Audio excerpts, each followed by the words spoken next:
because today is the second session. Second part. Double anointing. Open your mouth and pray. Open your mouth and pray, brethren. Talk to the Lord in prayer. God wants to hear you pray. God wants to listen to you. He wants to hear you say something. Say it out. Say it out. All you want to tell the Lord, say it out. Today is today. Double portion. Double anointing for our Father in the Lord. In the state this morning. Pray. Talk to the Lord in prayer. Talk to the Lord in prayer. We were told everybody should be here. The healthy, the non-healthy. As the double portion anointing descends upon him, and he opens his mouth. In fact, before he preaches, before he starts ministering, there'll be shouts of joy. There'll be shouts of joy as heaven opens this morning. Pray. Talk to the Lord in prayer. Today will be today. Heaven will record today that his children have gathered in the name of the Lord. In the name of the Lord we have gathered. Let heaven give attention to our gathering here this morning. Open your mouth and pray. Open your mouth and pray. Call upon the name of the Lord. Heaven, give attention. Heaven, give attention. Heaven, open. Open. Open. Open. This morning, this day, pray. Pray. Open your mouth and pray. Open your mouth and pray. Call upon the name of the Lord. Pray, pray, pray. For in Jesus' name we pray. We are going to pray that everyone participating in one thing or the other today in the church will be a vessel unto honor. A vessel unto honor. A vessel not for self. A vessel not to be seen. A vessel unto honor the Almighty God. Open your mouth and pray. Everybody, every person participating in one thing or the other, a vessel unto honor to the Almighty God. Beside the scripture, teachers, the choristers, the children, the youths, YPF, everyone, ushers, pastors, leaders.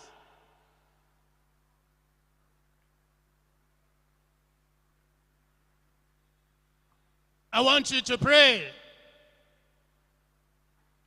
For in Jesus' name we pray.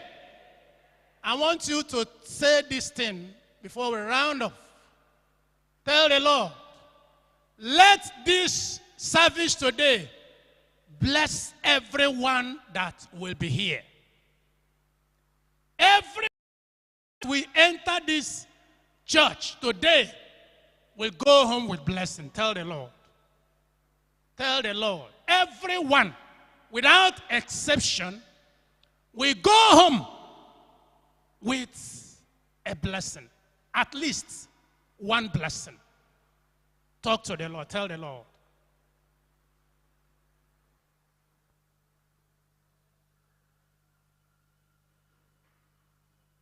For in Jesus' name we pray.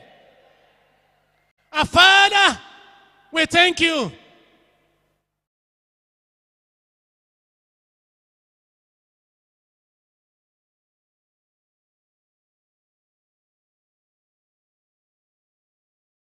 The way we commit them to your hands. everyone. And use your servant, our pastor, today, that everyone who enters here will catch a blessing from the Almighty God. We hand over the service to you.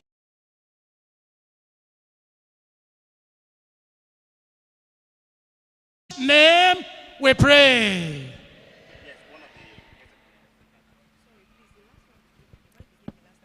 Those who are still far away, who are not yet in the main sanctuary, can we please join right now?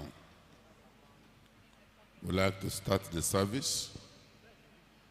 We have spent some time for pre-service prayer,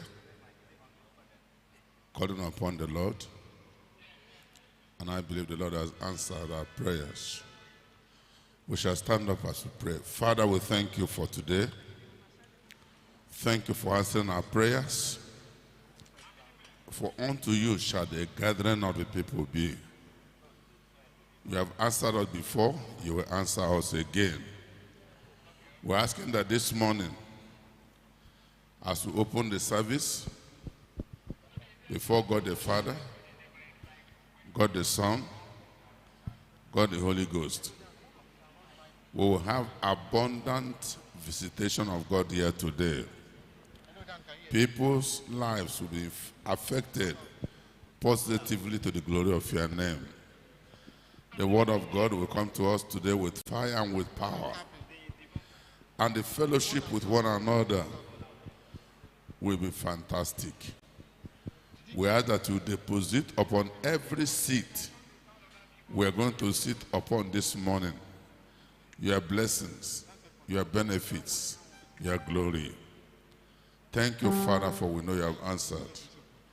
As we proceed and declare the service open, the name of Almighty God will be worshipped and be glorified. In Jesus' name we pray.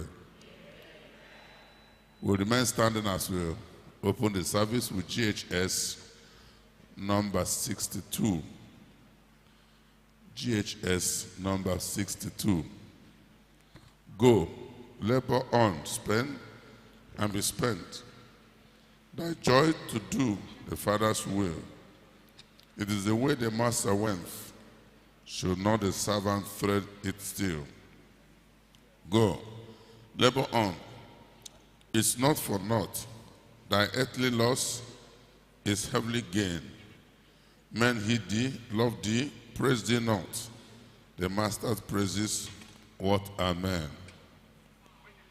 Men die in darkness at your side, without a hope to cheer the tomb.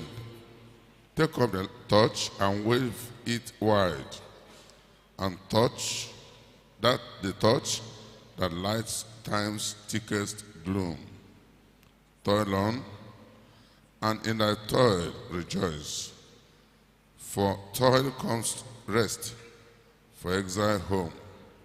Soon shalt thou hear the bridegroom's voice. The midnight peal, behold, come.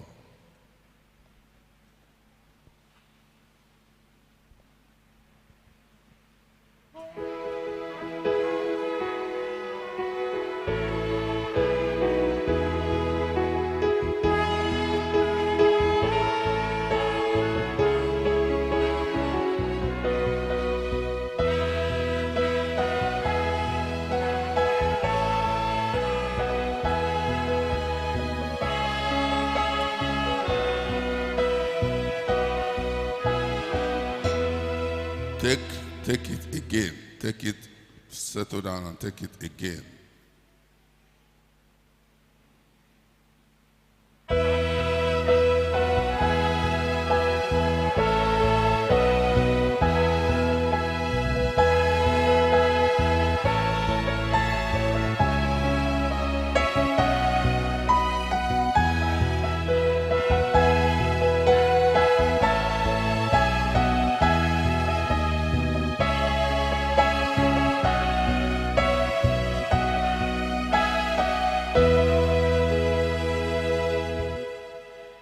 Go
youths, as usual, will move up to their place of study. The junior class will be in front. Then the senior XSE, senior secondary, will be at the back. Then our brethren for YPF will be in their own location. The media will make it in such a way that there will be no voice jam. The media, please take note. The YPF people should be here, very close to our sign language brethren. Can we do that quickly? Then the ushers will load this place first before that area, apart from Igbo people. Nobody enters from that side in Igbo until this area is filled up. So the ushers should be standing. Do your work properly and nicely. We'll load this area completely first so that overflow will be in that direction. The YPF people should have taken their seat. The junior class of secondary school should be in front. The senior and ex-school leavers, secondary school youths, will move to the back.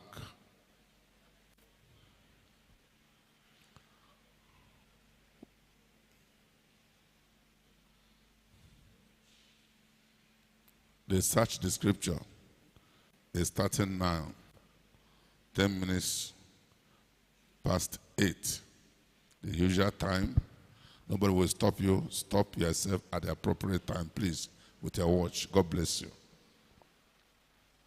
Shall we pray? Our righteous Father, we want to thank you for another opportunity to be in your presence and to hear at thy feet.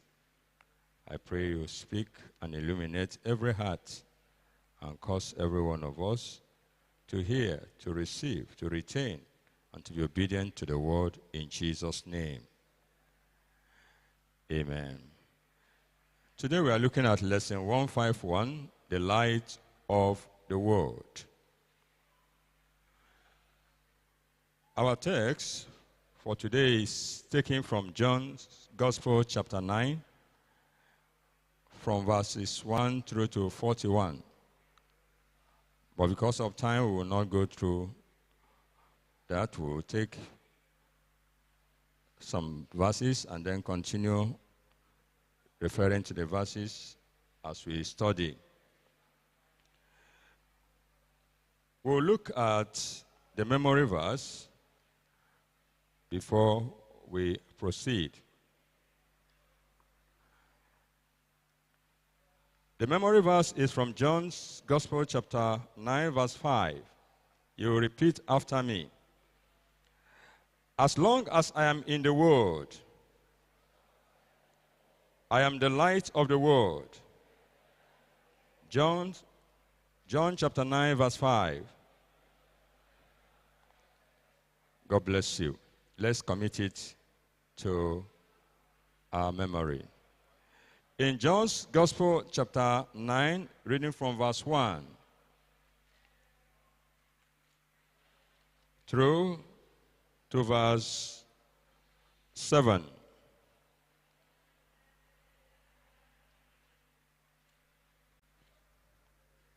As Jesus passed by, he saw a man which was blind from his birth. And his disciples asked him, saying, Master, who did sin, this man or his parents, that he was born blind?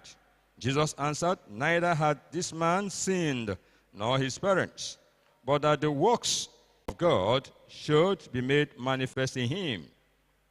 I must work the works of him that sent me while it is day. The night cometh when no man can work. As long as I am in the world, I am the light of the world. When he had thus spoken, he spat on the ground and made clay of the spittle, And he anointed the eyes of the blind man with the clay. And he said unto him, Go, wash in the pool of Siloam, which is by interpretation sent.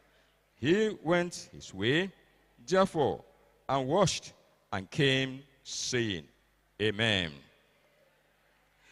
This morning we are looking at a very exciting aspect of Christ's ministry, an encounter with a man that was born blind, that had congenital blindness. And the reaction of the disciples of Jesus revealed to us some of the superstitions and suppositions that are common with traditional religion and those who believe in them. They asked Jesus, what happened to this man? Master, who did sin? Sin must be responsible for this blindness. This man or his parents? Who was responsible for this man being born blind? Jesus answered, neither had this man sinned, nor his parents, but that the works of God should be made manifest in him. Praise the Lord. We see that the problem of people stem strongly from spiritual blindness and ignorance. And this is part of what Christ has come to fight and to overcome in your life, in my life, in the belief system, and in the society. The Lord Jesus Christ made it clear to these people that neither this man nor his parents had done anything. But God has allowed this, that he might manifest himself in this man and in the situation. Praise God. I say, praise the Lord. When we understand the workings of God, even if Satan has made something wrong, God is able to make it right. Amen? And it should give us a positive mindset, even in difficult, situations and circumstances. Knowing that as long as God is there, God is able to change. God is able to turn around any situation to his own advantage. And so, it is important to know that with God, nothing shall be impossible. Praise the Lord. Christ Jesus has the power to heal all kinds of diseases and deformities. As he restored a man's sight, he also gives spiritual and physical sight to all who come to him. So, Christ used the occasion of this healing of this man to further warn the Jews of the consequences of continuing in sin. He made it clear that they do not believe in him as the Savior. They would be damned. Therefore, damnation is inescapable for anyone that would blindly or stubbornly reject the offer of God. Men go to hell not because they are just sinners. They go to hell because they are stubborn to accept the remedy that God has provided. It takes me to question number 1, because we don't have time.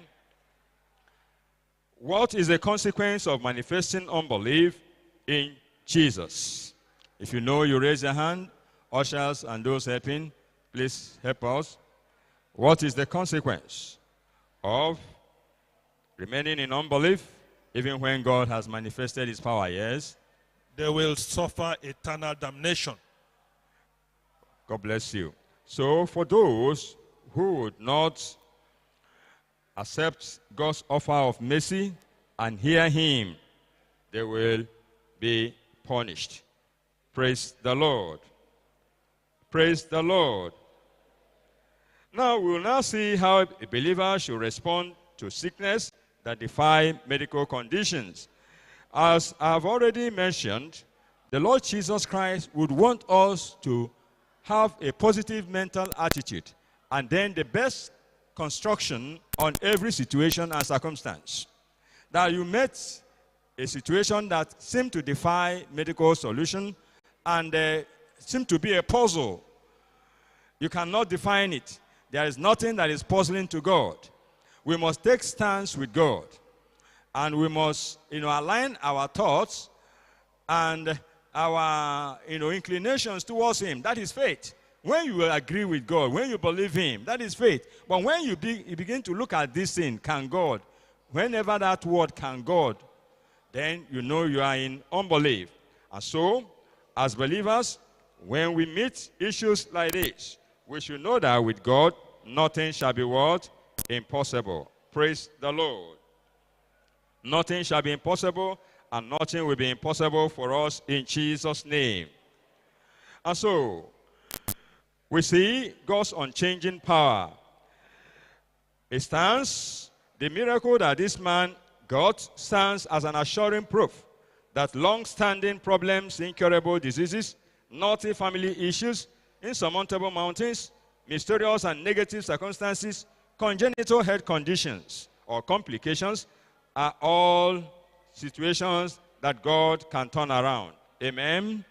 Once we allow Jesus to step in, if you allow Jesus to step in your situation, He changes it to His own glory. I remember a sister that gave testimony here yesterday. I appreciated the grace of God that she manifested. For somebody to come to your office and is videoing you and taking photographs, intimidating you and, doing all the abracadabra, and she maintained her poise.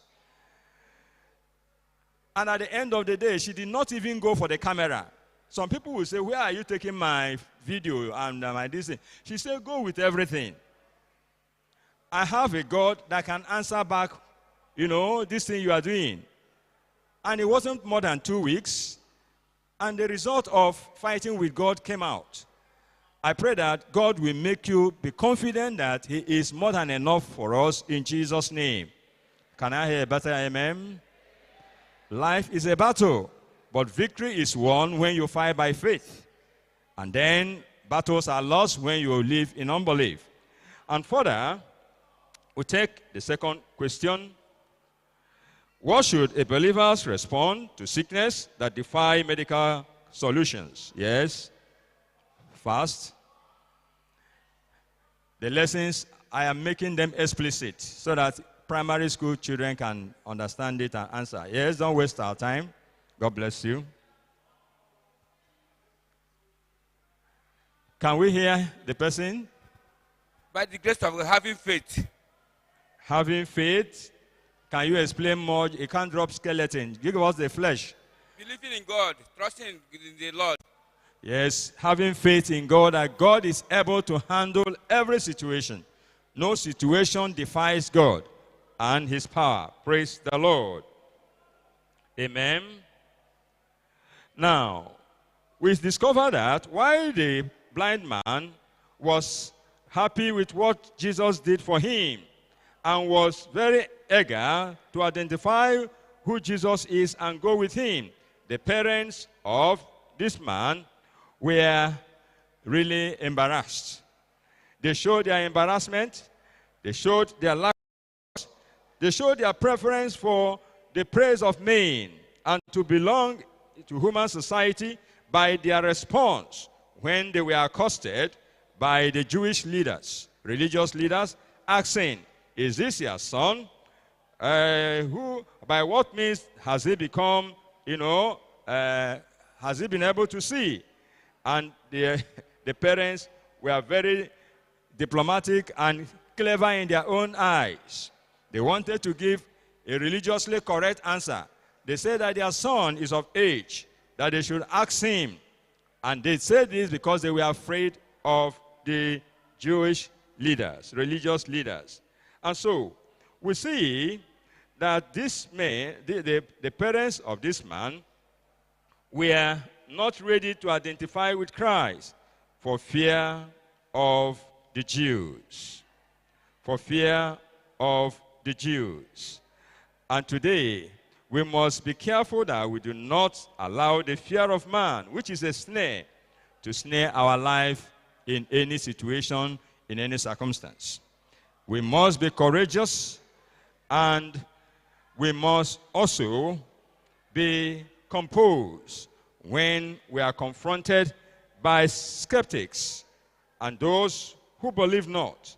We must be able to let our convictions speak for us as we back them up by faith. Praise the Lord. So, there are two reasons why the parents of this man refused to identify with the miracle. They were afraid that they may be excommunicated from the synagogue. They were also afraid of losing the favor of these Jewish leaders. Praise the Lord. Question number 3. Why were the parents of the blind afraid to identify with Christ? Another person. God bless you, the choir. Stand.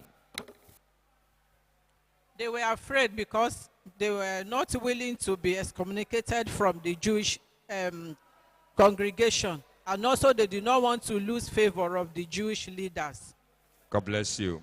And so we must be sure, of course, those parents could not benefit from the grace and mercy that Christ has brought to their family. And this is how it happens to some individuals who receive miracles, but they have no wisdom, courage, and faith to appropriate the blessings, the miracle, to yield more miracles. Assuming that these parents went hands raised up, shouting and singing and dancing all over like the man that was set free. Nothing will happen. The highest is meant to disown them. Then God will receive them. Because when your parents reject you, the Bible says the Lord will become your parents, will take you up. And I pray that we'll be wiser than these parents in Jesus' name. We'll be wiser than them in Jesus' name. So, there are lessons to learn from the way Jesus was zealous about the work of the Father. It's very important to see that the Lord Jesus Christ was not only interested in healing this man and taking the blindness away. When he discovered that the man has been cast out from the synagogue or among the Jews, Jesus traced him and located him. Amen. The Lord will locate you. I said the Lord will identify you. And when Jesus identified him or located him, now he interacted with him. The Lord asked him vital question. And the man wanted to know who had shown him this help. He says, who is he that I may believe? And Jesus told him, he that speaketh to you is he that has made you whole. Praise the Lord. Jesus heard that. Let us look at that place in John's Gospel, chapter 9, verse 35. Jesus heard that they had cast him out. And when he had found him, he said unto him, dost thou believe on the Son of God? And he answered and said, who is he, Lord, that I may believe on him? And Jesus said unto him, thou hast both seen him, and it is he that walketh and that talketh with thee. And he said, Lord, I believe. And he worshipped him. Praise the Lord. So, this very man was very happy, excited, was full of joy to have seen Christ face to face. Remember, this man was born blind, but now he can see. And now Jesus had properly introduced himself to the man, and the man was ready to follow. The man was happy and ready to follow.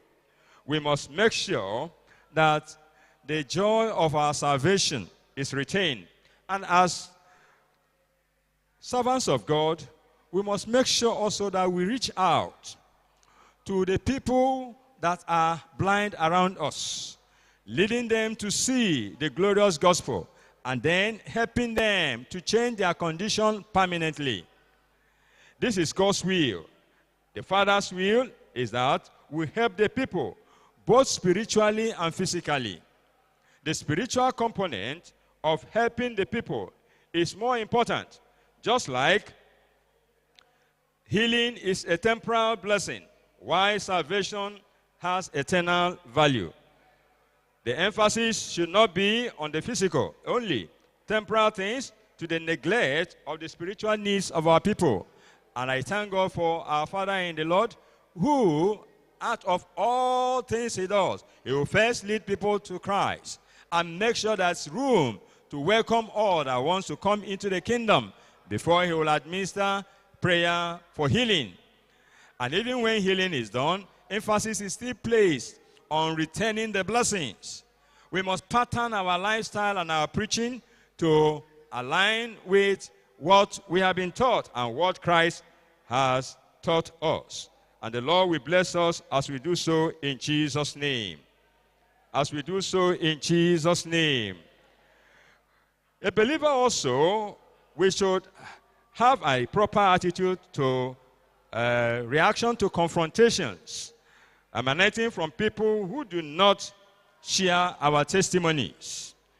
We must have a good attitude and good reaction. Believers should be composed and courageous when faced with confrontation from skeptics. It should be borne in mind that God, in his wisdom, sometimes allows dissenting voices to defeat enemies of the gospel. He often takes the wise in their craftiness in order to fulfill his plan and purpose. So, God has often turned enemies of the gospel into facilitators of the same message they oppose. Therefore, he has turned avowed persecutors of God's people into strong preachers of the word of God. Very clear examples are people like Saul of Tarsus, who became Paul. God changed him from a critic to a comrade, from a persecutor to a preacher, and from, an injurious person to a man of grace. And so we cannot and should not fringe and cringe when we are confronted by those who do not believe. We must stand our ground, because you do not know the person who is opposing you fiercely today can tomorrow be another Saul of Tarsus who will become Paul, who will be used in preaching the gospel. And so we must align ourselves with the spirit of grace and courage to silence all gainsayers. And the Lord will bless us as we do so in Jesus' name. Question number 5. How should a believer react to confrontations that emanate from the sharing testimonies with unbelievers? Yes. Yes, God bless you. We are to be bold and courageous. We are to be what? So bold and courageous. And okay. Also earnestly contending for the faith. Praise the Lord. We are to be composed. We are to be focused. We are to be intentional. We should know that God is always with us to subdue. Look at Moses before Pharaoh. On the background, Moses was afraid of Pharaoh. But when God had assured him, Moses came out a strong man. Talking to Pharaoh face to face and telling Pharaoh what God was going to do. And what Moses said, God stood by him. It came to pass, and everything Pharaoh said never stood. And so it is as simple as that. And we must wake up, arise up from this very service this morning, go out to the world and let them know that we belong to Jesus. Jesus' power is invincible. Then we also are invincible and undefeatable. And that is as simple as that. And then you comport yourself in holiness and righteousness, and grace be multiplied in Jesus' name. We discover also that the Jewish leaders, in spite of all that they saw, because this very man and his testimony is a testamental, a monumental proof to the fact that God is at work and God is speaking through Christ. But all this did not make them believe. There are people who find it difficult to come out of their dead religion. in spite of the revealed truth of God. But then God is warning them that such people, they are going to find life difficult and miserable when people remain willfully ignorant to the court of judgment of God. Then they are heading to ignominy and to doom.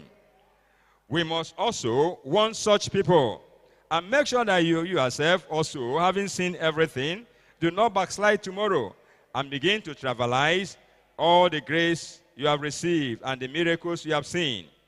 The sinners also and backsliders still have the opportunity to receive salvation of the Lord if they repent of their sins and receive Christ as Savior and Lord. For the Lord is good and ready to forgive and plenteous in mercy unto all them that call upon him. So, for the skeptics who would want to defend their religion, then let them know that there's a dire consequence for their action. And for sinners and backsliders, there is a way back, and that way is repentance and belief that Christ has paid a price for their justification. Praise the Lord. Takes me to the two last questions. Why do people find it difficult to come out of their dead religion in spite of the revealed truth in the scripture? Yes, why? Why do some people find it difficult, even when they know that their religion is dead and they will die with their religion and go to hell? Why? Yes, look at the hand there before you, brother. We see because of their ignorance and their unwillingness to acknowledge the truth. Thank you very much. Willful ignorance. Some people say, I am this, I must die this. It is foolishness. When God sent you here, he didn't send you to any religion, he sent you to himself. We are made by God for his own glory.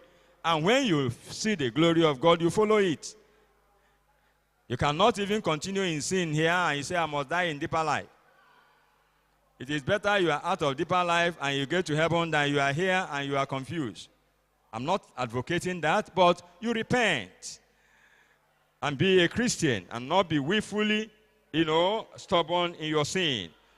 The last question, how can sinners and backsliders come out of their ignorance in order to avoid the coming divine judgment? How? The Igbo church, are there not people there? Are they not hearing me?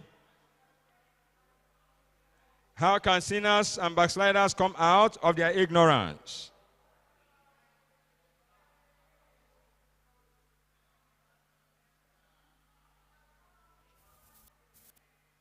Onu Chineke anyị ndị ndaghachi azụ na ndị na-echegharị be enyi otu ha ga-esi bịakwute onye nwe anyị site na nchegharị ịnabata Kraịst dịka onye nwe ha na onye nzọpụta ha. Praise the Lord.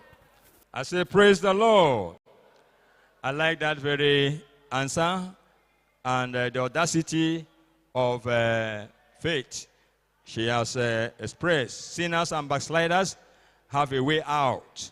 It is through repentance and faith in Christ's accomplished work on Calvary. Let's bow our heads as we go to God in prayer. I want you to talk to the Lord this morning. He has shown us the light of the world. Jesus is the light. As long as I am in the world, I am the light of the world. You and myself, we are small Jesus carrying the lights about. Father in heaven, we thank you for how you've spoken to us this morning. We bless your name. Let your name be exalted greatly. In Jesus' mighty name we have prayed.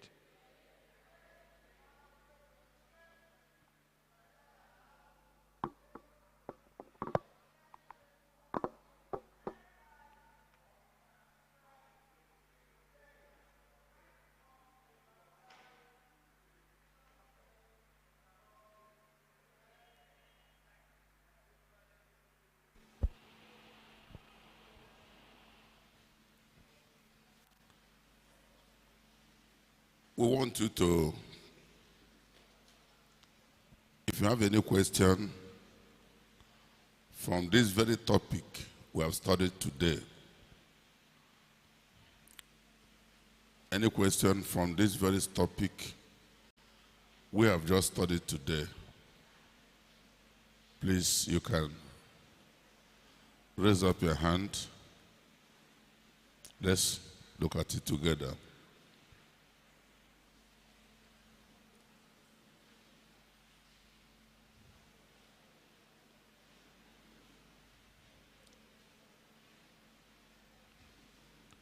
Why don't we do it this way? If you have any question, just come out from the auditorium where you are. Just come in front. Just step out. So I'll see you wherever you are. From the auditorium, the line where you are presently, just come to the front if you have any question from this wonderful study we've just had today.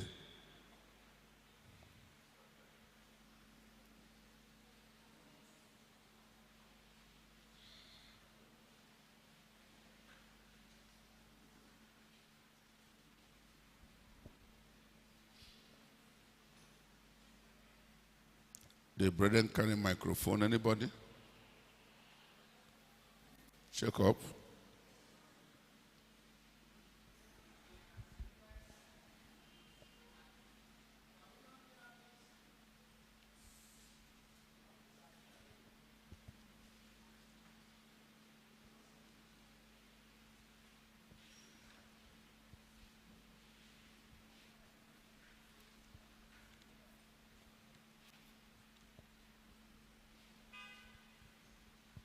Even in Igbo class, anybody?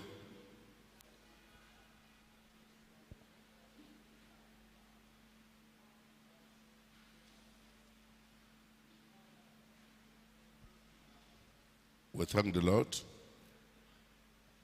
That means our teachers did well and justice to the study.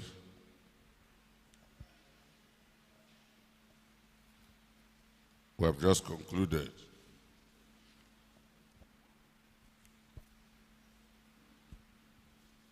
Look at verse 5 of John, chapter 9.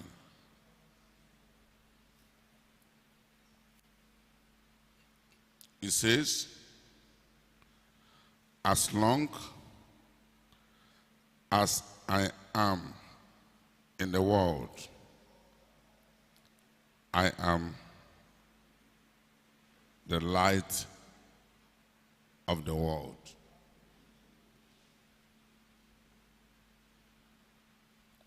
When you look at this passage of the Bible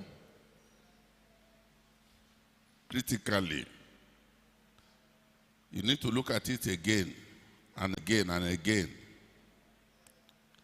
You will now understand the language of Christ. The way I'm looking at that passage is like this. Here was a man who knew why he was on earth, what he came to do. He has a branding. He has something he came to offer. And from what I'm seeing here, it's like he refused to be distracted. He made up his mind not to consider any alternative. Here I know I am not in this earth for a child play. I am not here as a gambler.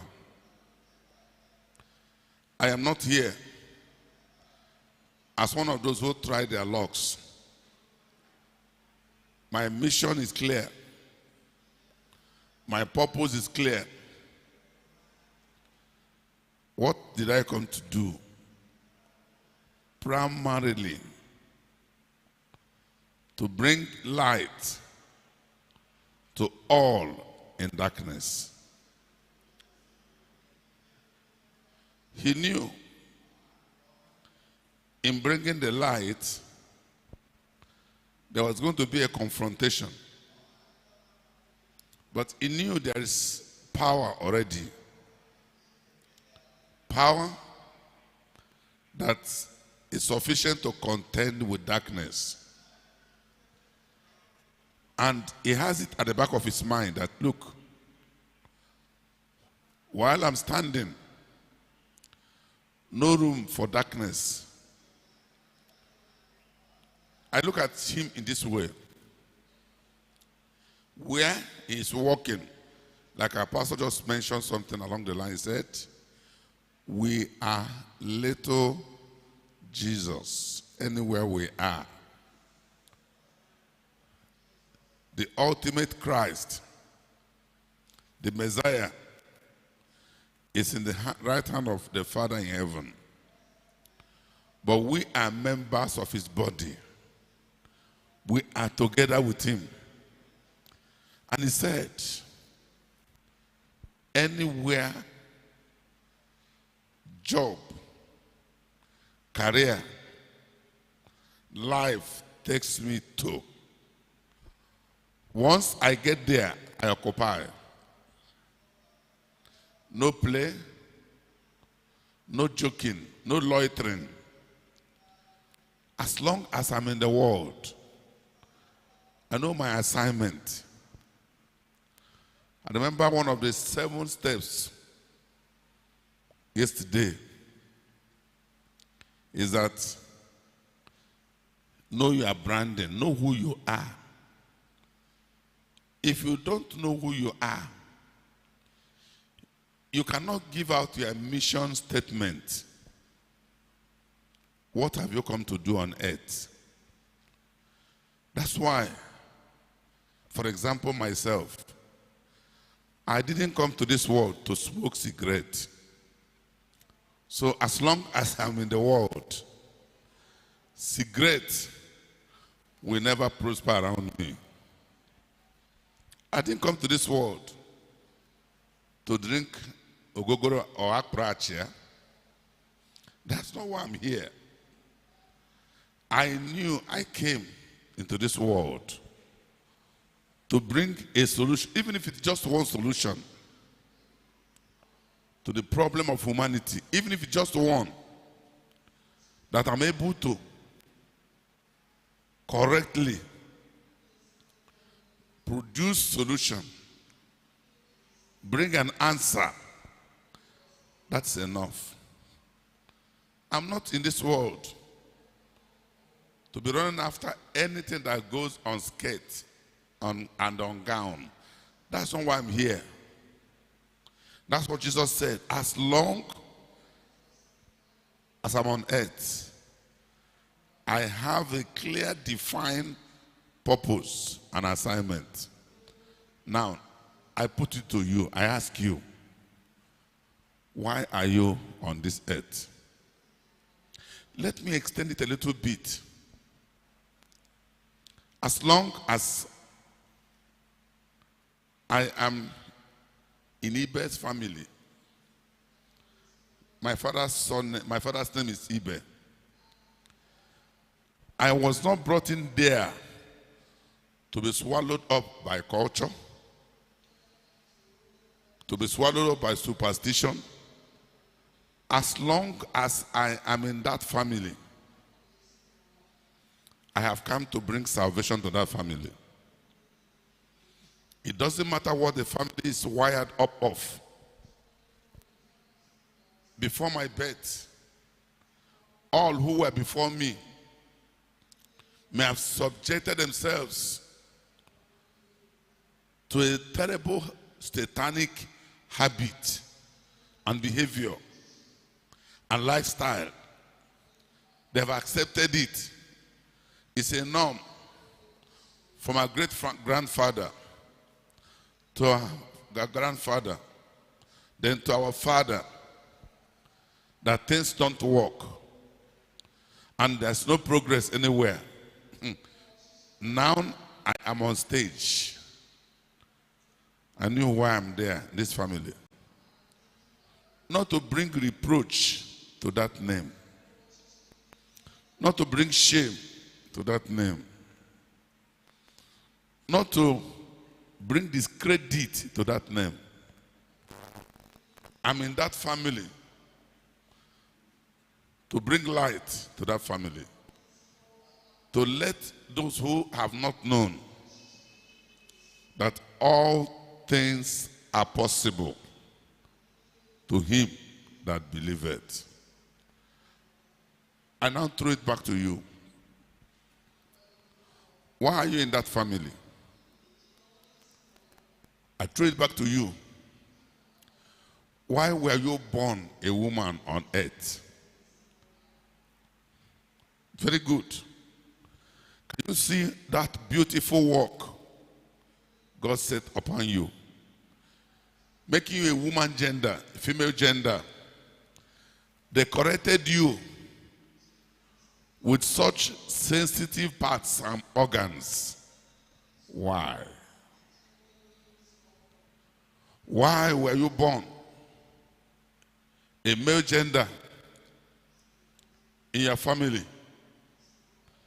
God himself decorated you with energy, good voice, good physique. Why? If you don't know why you're on earth here, every wind will carry you up and down. Please, in the name of Jesus, help me ask your neighbor, why are you on this earth? Answer. I like this question. Why are you on this earth? Again, ask again. Some are here to play. Some are here to joke. Some are here to bring scandal, shame, reproach on this earth. Some are here to bring damages. Good things that your family members have kept. You have come up. You have sold the lands. Your father labored for. You have sold the buildings. Your fathers labored to build. You have not bought 1 yard of land yourself since you were born. You have not made any attempt to mold a block at all since you were born. Now, your father has built. Now, your father has bought lands. You now come to sell. You now come to squander. You are now a damager. God forbid. That's not why you're here. Jesus said, as long as I'm on earth, I know why I'm here. Can you now see why Mary, the mother of Jesus, lived in Nazareth? I'm sure you know, in John chapter 1. Somebody asked a very important question in John chapter 1. He said, can there be any good thing come out of? The answer is what? What's the answer? Yes. That's the answer. Yes. If everything in Nazareth is bad, at least there was still one virgin woman in Nazareth. And that's because the woman said, while I'm living, I will not use my life for prostitution. I will not use my life for dating. I will not use my life for hookup. All these beautiful organs God has put in my body, I will not convert them into prostitution. Can anything good come out of that family? Yes. At least in that family, there's somebody who is not a smoker, who is not a drunkard, who is not a thief. There's somebody there in that family who determines no matter how things are tough, he will never commit suicide. I'm sure you know. In Igbo tradition, when somebody wants to marry your daughter or seeking your hand in marriage as a son, what does he do? He sends people to make inquiry. What is inquiry? Are there thieves in their bloodline? Are there murderers in their bloodline? Are there criminals, hardcore criminals in their bloodline? In their family line, do they have somebody who have committed suicide? Once there's one, everybody is scared. Nobody wants to come near. Which means that criminal, that destroyer and damager, did not consider, he did not ask himself, why am I in this world? Jesus said in that verse, as long as I'm in this world, anywhere I might find myself, anywhere I might see myself, I have one singular purpose, an assignment. And that assignment is lift up Jesus. Up Jesus. Down Satan. I ask you again, why do you go to church? Why? You were in the other church. Somehow you left. Why did you leave? Is your life not smelling in the old church where you were? Were you not driven out, sacked, expelled because of your notorious act? Church, are you with me?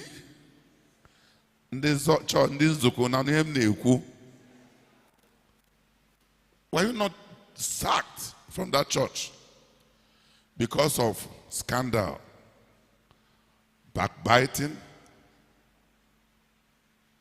How many times have you been suspended for fornication, for adultery? As long as I'm in this world, as long as I'm in this pulpit, no devil can come and push me. But do you know, fornication has no power, but it can push me down. True or false? Smoking can push me down. True or false? Lying and gambling can push me down. True or false? That's what Jesus said there. Very important. I pray that as Christ stood for his purpose, as Christ remained for the glory of the Father, may you and I remain for similar purpose in Jesus' name. I was coming to church a few days ago. I was coming to the office, and I saw at the gate there a young boy who was born possibly in this church, or he was very young when the mother was in this church. And he came. The Bible talks about men who behave like women. What do we call it in the Bible? What do we call it? Effeminate, thank you. At the gate there, you look at a handsome boy. He now behaved like a woman. And I said, Sister, good afternoon. They said, oh, guys. I said, no, now. He loved the other gender. He didn't like, and that's what the problem we're having all over there in America. Somebody is born a man with all the physique and with all the structure of a man. He say, I don't like to be a man. I want to be, what do you call it, transgender. What a misery. Check them. Check them. They don't end up useful on this planet. As long as you're not interested in how God has made you, you are a man. You are looking forward to be like a woman. You're a woman. You're looking forward to be like a man. As long as you're not interested in what purpose God brought you, giving you all the masculine. That's what we call masculine. That's entirely male, woman. You say, I don't like it. I want to develop a feminine trait. You have missed your track. You have missed your bearing. I pray for you today that the purpose of God originally, from the very first day your mother conceived you, may that purpose never be stolen from you in Jesus' name. Yes, that amen does not give me an impression that you believe what I'm saying. God has a purpose. When a male boy was born, a child, and they said, thank God, a male child has just been born with a voice, with a physique. God has a plan, genuine purpose for not giving you to the other side of gender. He placed you on this side. He did it for his own glory. Not only just for his own glory, he did it for your own fulfillment. May nothing, devil, Satan, witchcraft, evil men, may they never succeed in twisting and thwarting the plan and the purpose of God over your head in Jesus' name. Look at a boy that was born like every other person. A woman was in her prayer last Wednesday. She was having a son. And the son saw a deposit in his body. Strange. Making him uncomfortable. And he asked his mother, but why? Why am I suffering this? What have I done? My siblings were all better, created, better, arranged, better, set. In my own case, look at me, deficiency here and there. Can I tell you, the purpose of God for allowing it on your head is that his power will be what? Manifested. That's why you have mouth, but you cannot talk. That's why you have ear, but you cannot hear. That's why you have hand, but the hands are twisted. That's why you have leg, and you are lame. God allowed it so that he can work out his ultimate plan, his ultimate purpose for your life. We have people today who have converted their handicaps into God's glory. If you go into a film industry, if you go into social media, you see dwarfs, that are ruling the world. You see, somebody who has basket mouth.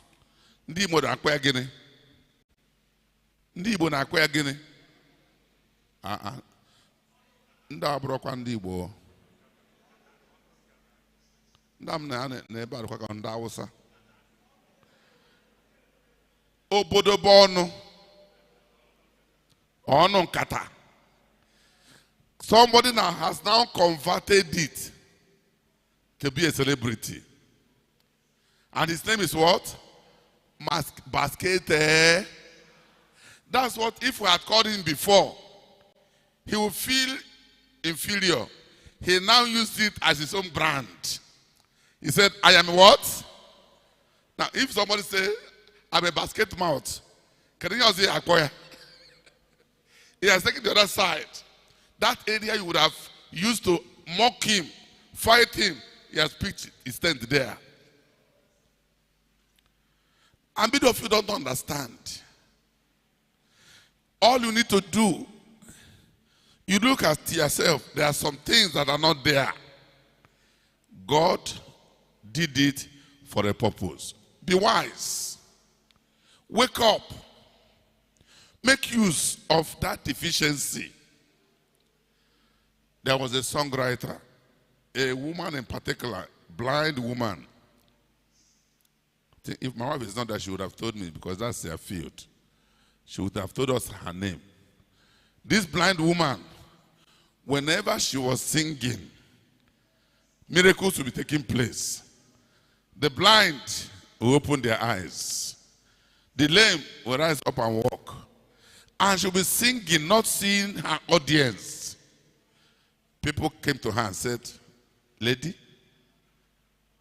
are you not interested in seeing your audience? Through your song, people have been saved. People have been delivered. Don't you need deliverance yourself? You know what the lady said? He said, this world is so defiled and corrupt. I don't want to see it with my eyes. I sing, people open their eyes. I want to see, the first time I will see, the first person I will see will be the Lord Jesus Christ. That's the first person I want to see. Therefore, I'm not interested in looking at this naked. That if I can hear about this earth with my hearing, and I hear about such a defilement, how much more, how do I want to get into? I don't want to see anything here. That is what it means. Do you know? You can use what you have, what has happened to you, to make yourself odogu, to bring honor to your family, and feed your home without contamination, without corruption. Do you know? I was talking to one boy not too long ago. I said, hey, young boy, you're a footballer. Look at how footballer has put food on your table, put good clothes on your body, giving you nice accommodation. And look at me. My own legs are only doing one thing, just carry me about. Just have, my own leg is very heavy on the ground. He said, Oga, cool down. He said, is it not the same thing with me? Don't I have the same mouth you have? He said, this mouth of Ikechukwu has taken him to many nations of the earth. He said, what did my feet give to me? Only to give me food. Is that enough? The boy was very happy that at least his mouth, his legs were carrying him. Let me ask him, oh my God, your own legs, what have you used it for? To run to harlot houses and be a parlor. What have your leg given you to? Some of you, your counterparts are using this hand to box. And boxing has put food on their table. What are you using your hand to do? To steal, to cheat and to gamble, to play coupon, Niger bet. Can you even hear in the church now? There are some of our members, not our pastors, I don't think our pastors will be like that. When you look at some of the members, you see very big, their wallets, very heavy wallets. So when it is time of offering, we say, nah, by the time brother will give out of his wallet today, offering I don't have enough. But do you know what is full of that wallet? Pool coupons. Coupons or pools. Game. If you look at that wallet, you will not even have 20 naira or 100 naira. Every time you see the pack and arrange in that wallet, pool coupons. What has God planned for your life? Did you check up?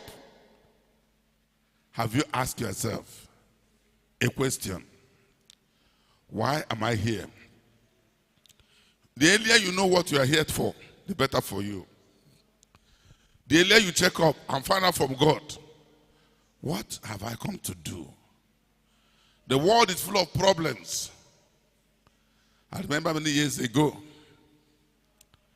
all we're buying at that time is pure water. Go to pure water. Go to pure water. My mother the water.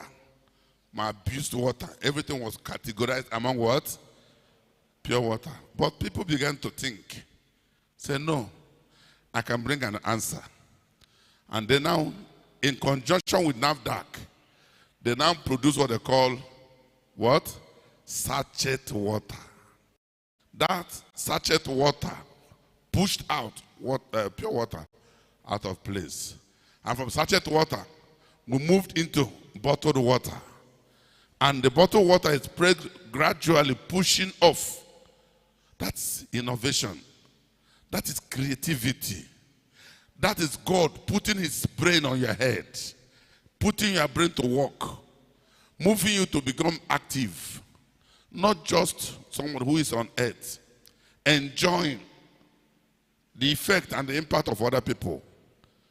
May God help you. Can I tell you the richest place on earth? In this world where we are. Who can tell me the richest place on earth? Now we spoken about Professor Nabesfo. Us not burial ground. Is it true? Us not burial ground, the richest place on earth, not America. It is the burial ground. When you get to the burial ground, on that burial ground you see talents that were never used. Gifts that were never used. Ideas that were buried on the earth. Opportunities that were buried. You saw our sister yesterday who gave testimony. They are looking for something to repair a kind of machine. And in that machine, they sent for the parts to Egypt, nowhere. They sent that into America, nowhere.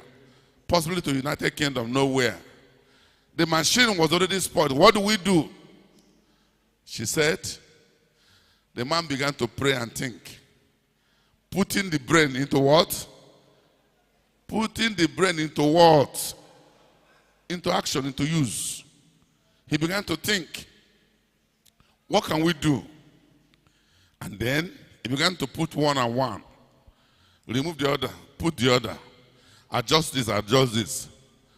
What they could not produce in Germany, produce in America, in Egypt. We're told he did here, even to put it, to start it and kick it on, he was afraid. I may fail. But he said by the time they started it with God's help and answer to prayer, the machine was working better than it was when it was procured originally. That is idea put into work. Can you help me tell your neighbor, how about your own idea?